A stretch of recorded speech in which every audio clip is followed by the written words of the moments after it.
എല്ലാ തെറ്റുകളുടെയും എല്ലാ സങ്കടങ്ങളുടെയും കാരണം നമ്മൾ ചെയ്തു കൂട്ടുന്ന തെറ്റുകളാണെന്നാണ്. നമ്മൾ അനുഭവിക്കുന്ന മാനസിക സംഘർഷങ്ങളുടെ കാരണം നമ്മൾ ചെയ്തുകൊണ്ടിരിക്കുന്ന തെറ്റുകൾ തന്നെയാണ്. അല്ലാഹു തആല പറയാം, ബിസ്മില്ലാഹിർ റഹ്മാനിർ റഹീം, വമാ അസ്വാബകും മിൻ മുസീബത്തിൻ ഫബിമാ കസബത് ഐദീകും വയഅഫു അൻ കസീർ.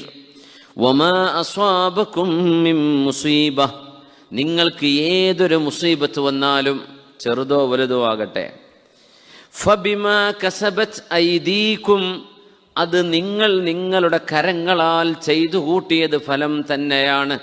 നിങ്ങൾ ചെയ്ത ഒരു തെറ്റ് കാരണമാണ് ഞാൻ നിങ്ങൾക്ക് മനസ്സമാധാനം എടുത്തു കളയുന്നത്. നിങ്ങൾ ചെയ്ത തെറ്റുകൊണ്ടാണ് നിങ്ങൾക്ക് പരീക്ഷണങ്ങൾ വരുന്നത്. പക്ഷെ എല്ലാ തെറ്റിനും അല്ലാഹു പരീക്ഷിക്കുന്നുണ്ടോ? ഇല്ല. വയഅഫു അൻ കസീർ, ഒരുപാട് അല്ലാഹു മാപ്പ്